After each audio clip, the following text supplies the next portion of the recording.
Hello everyone, I am Dr. Sanket Niwale, representing Medical Affairs at EMCURE Pharmaceuticals.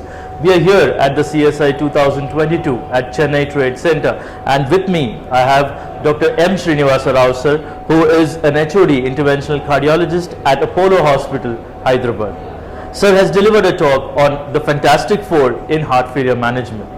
I would like sir to summarize this session for us today. Over to you, sir. Good morning.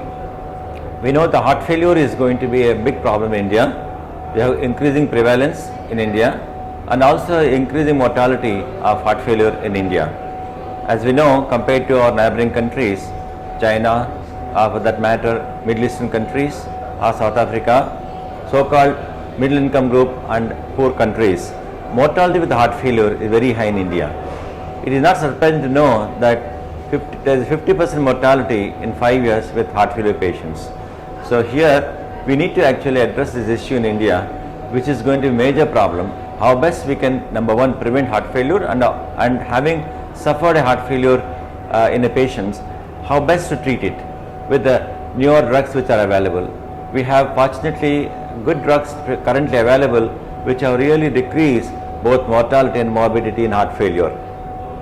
Thank you, sir. So, as you rightly said that there are drugs now who has reduced the mortality, and previously the only treatment for heart failure was to keep the patient asymptomatic.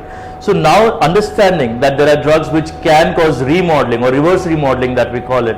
So how do you see as the mortality pattern in heart failure changing in the coming future?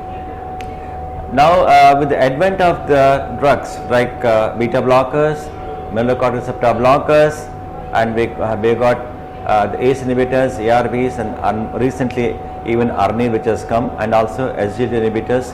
They are fantastic four drugs. They actually act in a different way.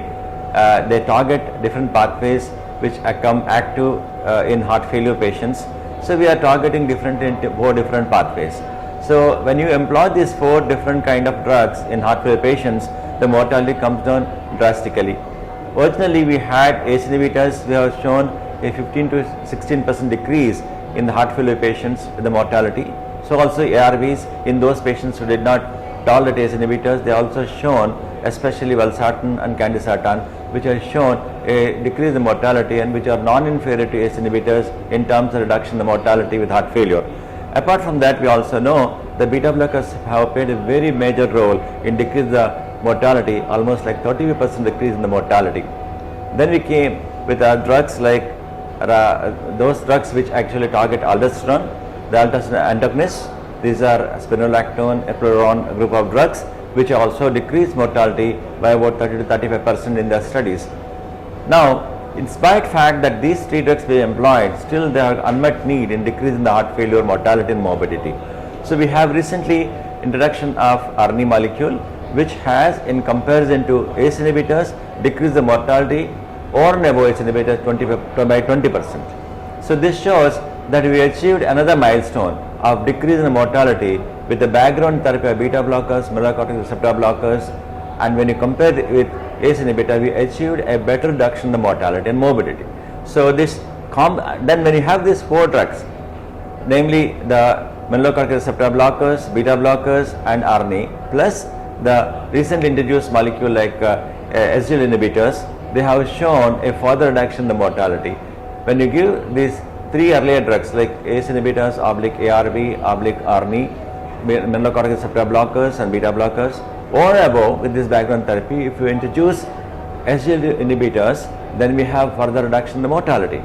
So when you have a patient with heart failure, if you institute these four drugs in the treatment armamentarium of heart failure, there is a very good outcomes in the patients, not only reduction in the mortality but also a recurrent hospitalization. Now, when do you institute these drugs? How do you introduce these drugs?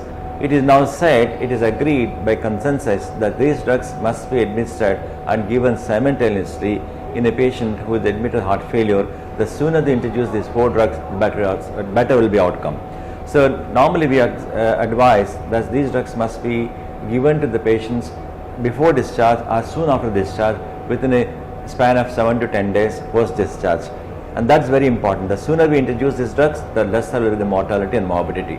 And it is not necessary to give one after another drugs. It is now recommended that should be given simultaneously, so that the benefit of these 4 drugs which act in different way and different pathways, where they target different pathways, you have a benefit which accumulates very early in this patient, thereby reducing the incidence of mortality and morbidity.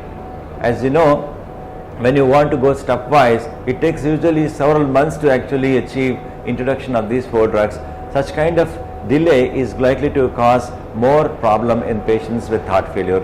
So now the consensus is to add these drugs as soon as possible, all the 4 drugs. Even if they have got minimal doses, it's always better to continue these drugs, add these drugs to the patient's treatment. Some drug is, or some doses of drug is better than no drug at all. Perfect, sir. I think you have summarized the session in such a way that you have started with the incidence, prevalence, and now you also have told our listeners that how to start these 4 pillars of heart failure, or the fantastic 4, to get the best patient outcomes. Sir, I really thank you for sharing your insights and thoughts on this platform. Thank you, sir. Thank you so much. Thank you.